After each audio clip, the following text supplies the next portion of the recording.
Hello YouTubers, outdoors people.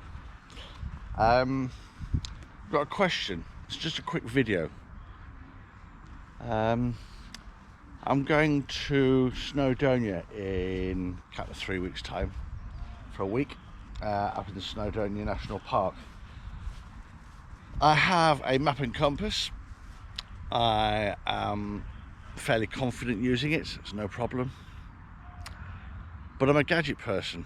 I do like a bit of a gadget. And a long time ago, I bought the Garmin 64S. Still got it today. They're not cheap. They are very expensive. But when I went looking for one of these, I think these now, without the maps, are like 250 quid for the case, and then £350 thereabout for the maps. But a good friend of mine, who is a computer programmer, together we went hunting on the internet, and I picked this up, I think for about 150 quid, and then a map on an SD card. It's not an OS map, and it's not the Garmin map.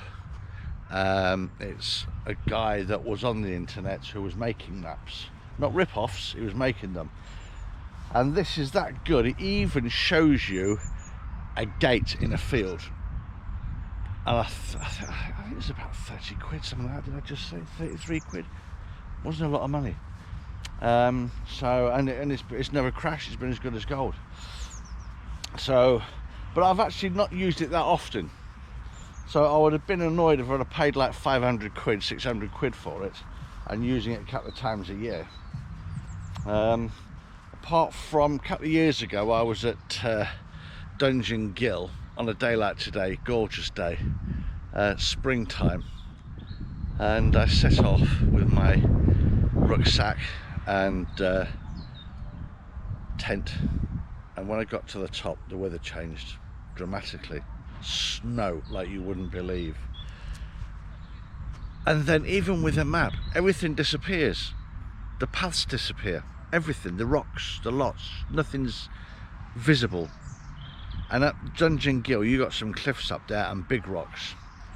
I was on my own, but I was looking for a little camp space, and then I heard a guy calling out, and he was in his 70s with a girl of about 6, and he said, "How do I get back down to Dungeon Gill, to the pub?"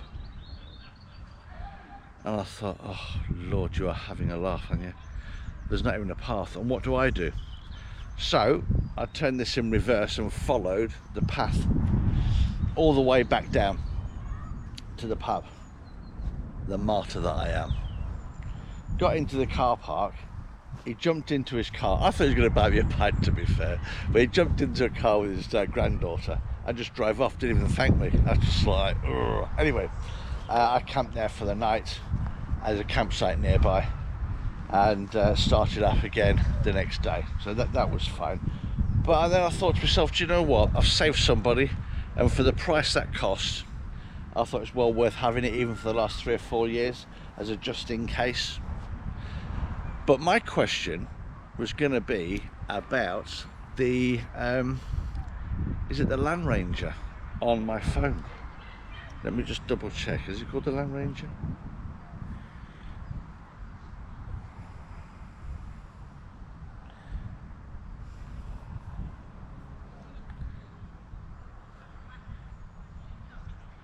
Just double checking. Viewranger. My question is that any good? They want £24 for the full version, which is nothing. But I've got so many bits and bobs. Do I really need it?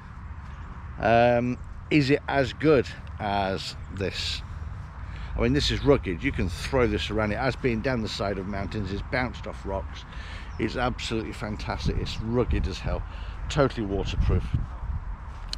But yeah, I was just thinking, is the Viewranger that good? Does it show all the bits and bobs and the gates and the paths?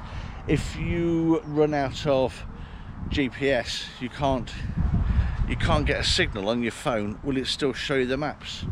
Will it still show you where you are? That's what I wanted to know. Or is there something better?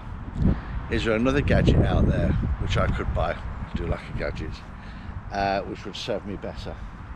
I know you can't beat a map and compass, and I do enjoy using a map and compass, but yeah, now and again, just to make double sure sometimes, like when I was on Dartmoor in February, this was quite invaluable really. Everywhere was absolutely fog, couldn't see from here to those bushes, and after several hours you get disorientated. But when you've got this, I know exactly where I was. It then gives you more confidence, it makes you more relaxed, less chance of panic, less chance of making mistakes. If I had the Viewranger on the phone, would that have been as good? Especially when it's raining, is the phone's that waterproof? Don't know. It's just a question that's been going through my mind. I'd like to know the answers to that, or what everybody else thinks. Or have I been making the right choice over the years? It will be interesting. Let me know in the comments below, and yeah, it's the only way to learn really, and I'd like to know and see what you think.